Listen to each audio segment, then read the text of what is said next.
Okay, this one might be a little bit controversial. It's not like me to be controversial, but welcome back to Making Music Using AI. Hi, I'm Alistair. Today we're going to look at or talk about why Suno, or similar music platforms, but particularly Suno, is brilliant for songwriters. Now that might be controversial to start with, but I think as a songwriter, it's the perfect platform to enable you to create the songs that you've written without having to hire a musician or without having to hire a studio or session musicians. You can literally put the whole thing together. Suno is probably the biggest thing that's happened to songwriters in my lifetime. A digital AI platform that can produce music. Now, I've been using Suno since version 3, and I've seen the changes from 3 to 3.5 to version 4, 4.5, 4.5 plus, and now 5. And now version 5 is out of beta. So we're probably heading for a 5.5 or a version 6. It's not the best thing because it replaces studios. It's not the best thing because it replaces musicians. It just enables a lot more people to create content. Now, I see Suno as a content creation platform. I don't see it as a music studio. And I know some people feel quite threatened by AI and AI music and it democratizing the music industry. But I don't think any successful musician is going to be worried about Suno. Sure, there's plenty of people that aren't successful that feel that AI music is going to crowd them out. But music is so much more than just the art piece that creating. If you want to be successful with music, then you've got to learn how to promote it. You've got to be able to create a brand. You've got to be able to market. You've got to be able to understand YouTube. You've got to understand the algorithms for Spotify and Apple Music and Deezer.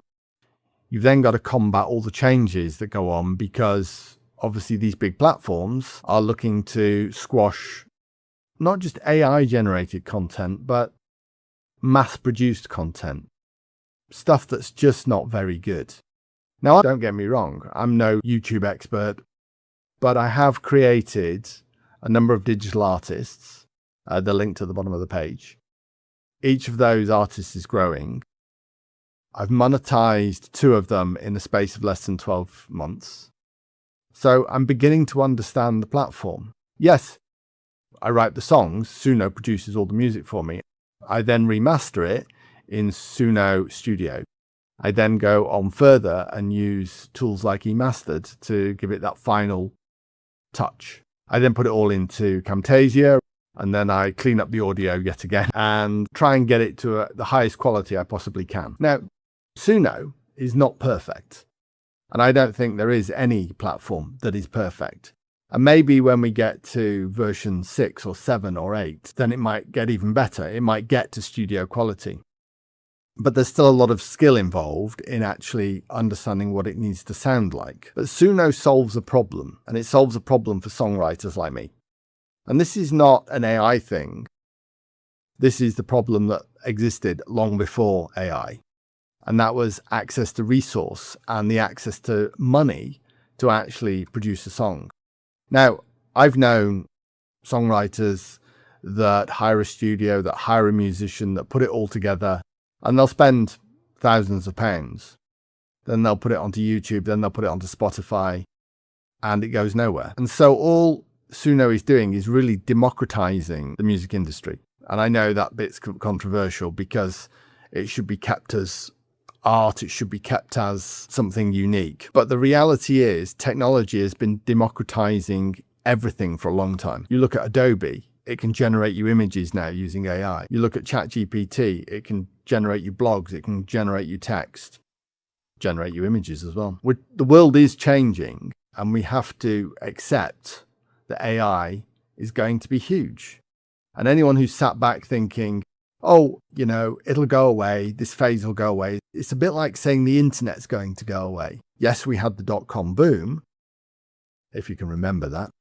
I had a whale of a time. The reality is, and after the internet boom of the early 2000s, then what came next was the internet of today.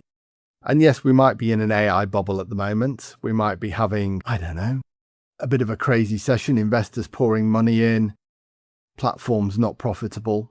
but it's what comes next. And I think Suno is a well-funded company, but not only that, they're generating 300 million a year as a company. They're worth 2.5 billion. They've only been running for what, 2 or 3 years?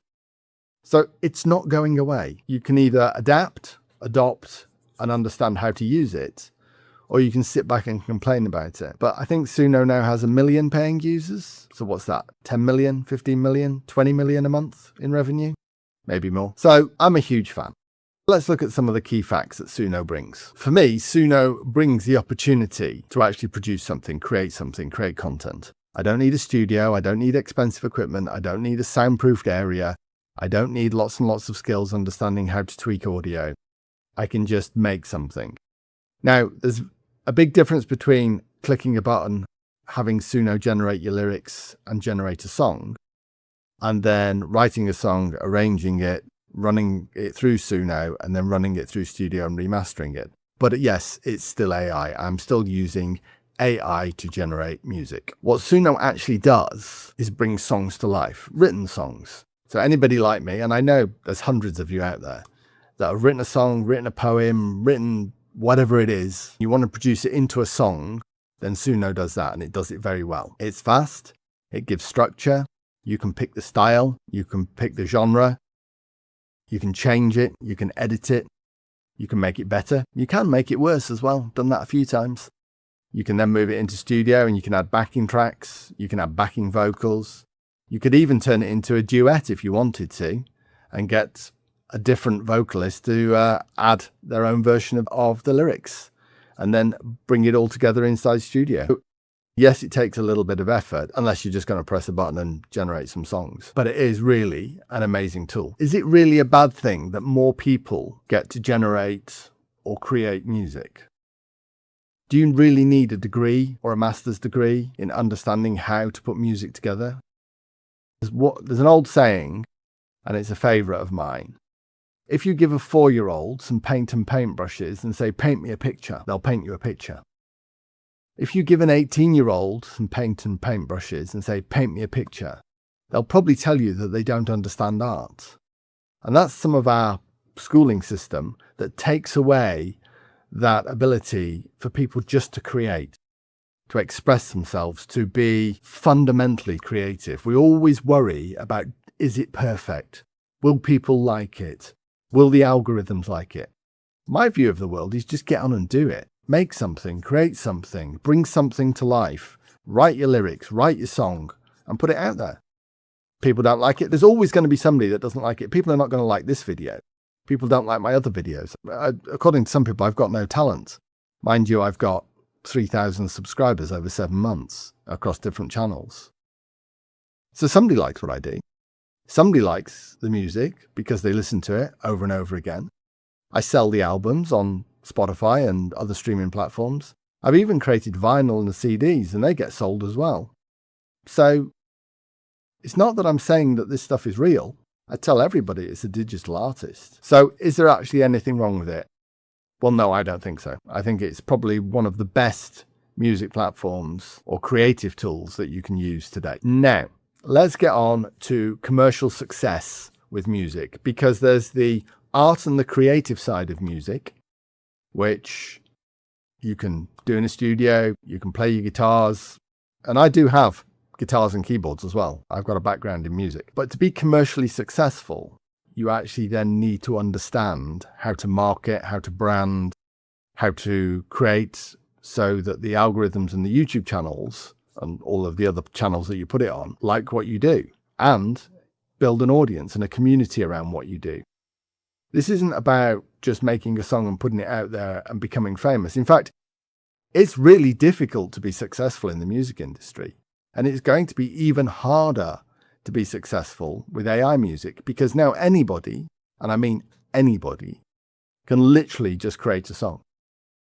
So how do you stand out? How do you make something better, different, more realistic? Video, music videos, more AI.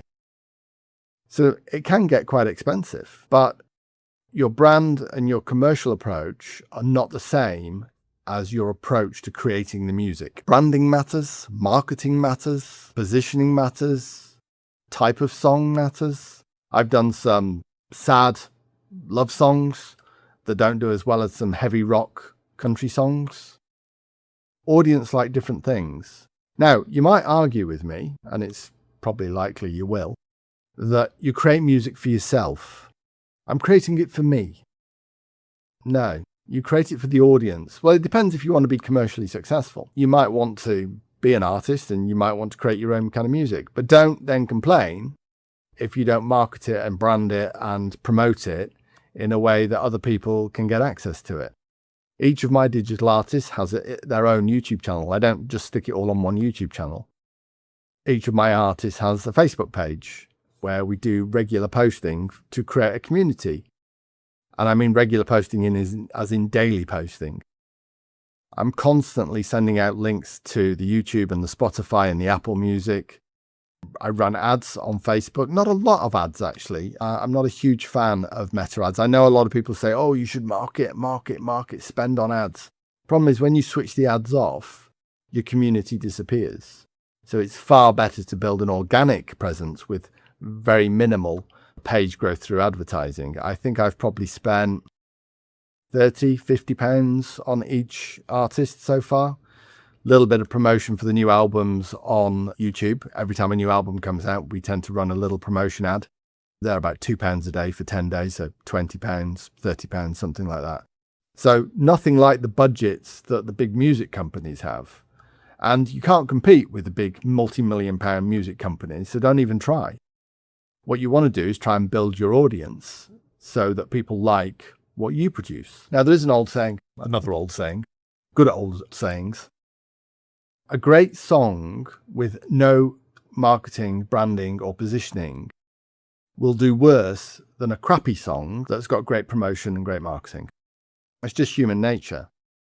If you go onto TikTok and you see a channel that's got 100,000 followers, 1 million followers, whatever it is, you tend to follow because it's like a crowd follows a crowd.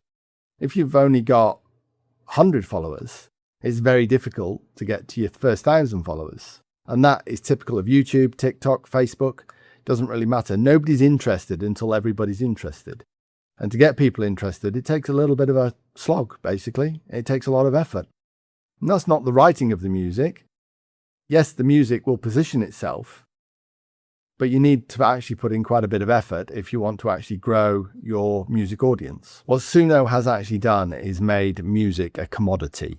It's democratized the music industry, and I might have said that before in this video or previously in other videos, because I believe that to be true, and technology does this over and over again. It makes things better, faster, cheaper. So we all now have access to this platform, and we all have the ability to create music. That music is a commodity. That music is a product. Now, yes, it's art, but it's a product, and you're selling, and that product therefore needs to be positioned for an audience to purchase it. Now, purchasing that might buy a CD, they might buy an album.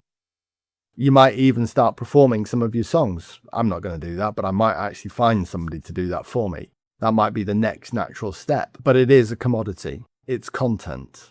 You're creating content in a content world, in a content economy, and you're producing songs that are basically a product to sell. In a content economy, you are competing for attention all of the time. Now, I've been in the AI music groups. There's two kinds of people. There's people that are creating and supporting each other, and there's the ones that are trolling all of the AI creators and the music creators saying, it's not music. Yeah, it is. It is music. It might not be music to you. It might not be made with an instrument, with an amplifier under your desk and a microphone, recorded onto your phone, but it's still music. I could sit in my garden with a bunch of pans and bang them with sticks. I could make a rhythmic tune. And it would still be music. Not very good music, but it would still be music. And I don't think I get many hits on TikTok or Facebook or YouTube. But it would still be music. Everything is music that's rhythmic. The advantage of Suno is it removes production barriers and makes it very easy. That's the democratization piece. It makes it easy for you to create music. It makes it easy for me to create music. I find it very easy to write songs. Some people don't. So ChatGPT will support you in that, or any Gemini or any other GPT platform. They've all been trained on lyrics that are out there. The only thing is, with AI or ChatGPT, it only knows what a song looks like. It's been trained on what the lyrics look like. It has no emotion. It has no ability to understand emotion. It's just giving you back words that might link together. So it's always worth going through what it produces if you are using an AI to produce your lyrics, because it tends to over rhyme. And songs don't always have rhyme. They're not poems. They allow you to create stories. Human nature is all about stories. Our whole history is about stories. It's about events that were documented and then turned into stories. We all love a story, and that's what a song should be. Well, it is to me. That's what I think a song should be. I think it should tell a story. It should come from a place where it allows the listener to start at the beginning, get to the end, and feel like there's a narrative all the way through the song. Now, I know a lot of pop songs don't do that. I know a lot of rap songs don't do that. A lot of rock songs don't. Well, some rock songs do. But that's where I am. That's where I am on writing songs. I think they should tell stories. Now, if you're going to create a digital artist, one thing you do need to do is have brand consistency, and you need to have vocal consistency. And this is where finding the right sound in Suno and sticking to it is really important. Because although it is a digital artist, what you don't want is every song to sound different. Now, yes, I know some of my songs sound different, and I've gone through various versions of Suno. So the earlier stuff doesn't sound as good as the newer stuff. But that's part of the journey that I'm on. That's part of the understanding of saying, hey, this was created with an earlier version. This is where we are today. Sometimes I reproduce the old songs and then take them down because I really like the song. So I just generate a new version. Sometimes I do a bit more arrangement on it, a little bit more tweaking, but that's the great piece of creativity. You can keep altering and changing and making something better. The thing is, Suno is a bridge. It's a bridge to your creativity, but it doesn't replace the things like marketing and branding and promotion. It doesn't replace the ability to write stories. It doesn't replace audience creation. It doesn't replace community. You've still got to do all of that work. You've still got to put all of those things together. And that takes effort. That takes a lot of effort. Yes, you can churn out 30 or 40 songs, and that might change over time because as Suno grows, they might change the way that the free version works and keep it as a walled garden. So the fact that you can't download on the free plan. I don't know. I don't work for Suno. I would imagine with the backlash from some of the platforms that they don't like AI, that will happen. And therefore you have to have a paid subscription and you have to have the studio subscription. And again, it may be limited to how much you can actually create and how much you can produce. But that's okay, because at the start, Suno is a business and it wanted to get lots and lots of users. So give it away for free, pretty much. Generate as many songs as you like. People will get bored with a new shiny toy. But those that sort of take it seriously and see the opportunity that Suno brings will stick with it. And they'll be quite happy to pay the $10, $30, $50, $100 a month, whatever it eventually gets to. Because I can imagine the price will go up. They're a commercial business. They want to make more money. If they're making $300 million a year, pretty sure they want to make $1 billion a year in revenue. AI takes a lot of effort and takes a lot of resources to actually produce, not just the computing, but the actual skills, the AI skills to actually train the models. So I would imagine Suno will put the price up, or they might just add extra tiers and you get more functionality. You get an extended Studio Plus or something like that. And for those that really want that want a fully functional DAW, then I think that's what will come. So what are my final thoughts for this one? Well, AI music is not going away ever. It's here, the can of worms is opened, the worms have escaped, so you can't really ignore it. Well, you can, if you want. You can hide under a rock and complain about it and say, oh, it's a terrible, terrible thing. But people used to complain about the internet. People used to say that the people wouldn't just shop online, that shops wouldn't be affected because the internet, it's just a fad. AI music is not a fad. AI is not a fad. AI creative is not a fad. AI video They're all key components. And I would imagine in a couple of years' time, you'll be able to completely create AI movies with full lip sync and narrative. But you probably don't want to hear that from me because it means change. It means huge amounts of change. Anyway, I don't think you can reject it. I don't think you can ignore it. And you can, if you like, you can criticize it. But that's up to you, really. I'm the type of person that's always embraced technology. I'm the type of person that sees something new and says, hey, I need to understand that.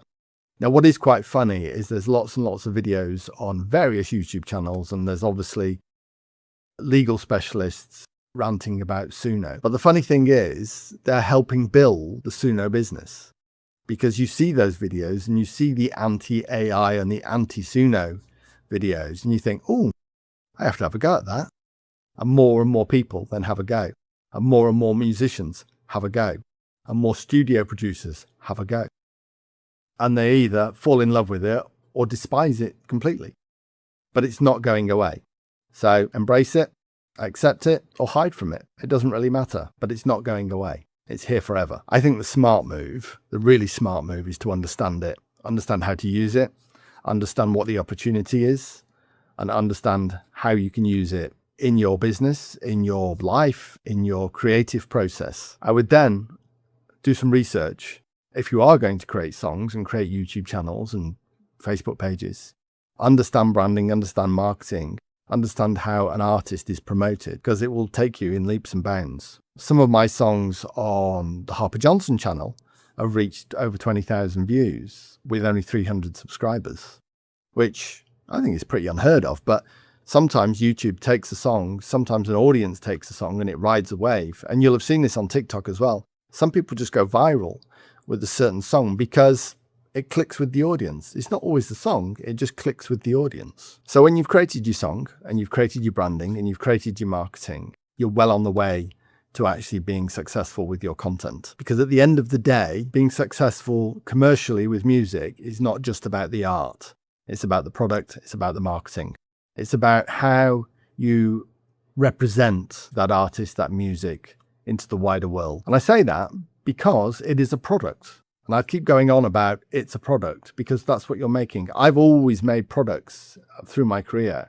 Bits of software, web pages, t-shirts. Well, not actually t-shirts, but printed t-shirts. I've tried all sorts of things with e-commerce. I've even written a book about data security, but that's not for this video. But I'm a great believer in product. I'm a great believer in creating something and then sharing it with people. Now, you'll always get a backlash. So if the trolls are attacking you and saying it's terrible, ask them how many albums they've sold. If a musician's telling you that it's not real music, or an audio professional's telling you it's not real music, each to their own. You know, if you like what you do, that's all that matters. But it's a product. It's about positioning. It's about marketing, and it's about branding. And it's also about actually writing a great song to start with. But you don't know it's a great song until you actually put it in front of your audience. What I'll do, I'll finish off with this one. The thing with Suno is it changes the rules about who can participate in the music industry. You don't need a degree. You don't need to learn an instrument. You don't need to learn music. What you need to do is just be creative. And I hope all of that has been useful because I'm on this journey to create music using AI. I'm on this journey to see if I can commercialize the creation of 10 different music artists. I think when all the legal battles settle down, then I think digital artists will have value, especially to music companies, especially to streaming platforms. Now, your works are not going to be as valuable as that of a real artist, but they will have value. And I think the likes of Google and Spotify and YouTube, well, Google is YouTube, but they're all investing heavily in AI. So you've got to ask yourself the question, is Suno alone or is there soon to be competition? There will be competition. And hopefully Suno will just get better and better because they've got 2 or 3 years head start. So hope it's been interesting. Do like and subscribe and do the things. I'm just on a journey to see if I can do something different. I've reached that point in my life where I want to make something different. So follow along. Hope it's been useful. Ask me any questions, stick them in the comments, and I will see you for the next one.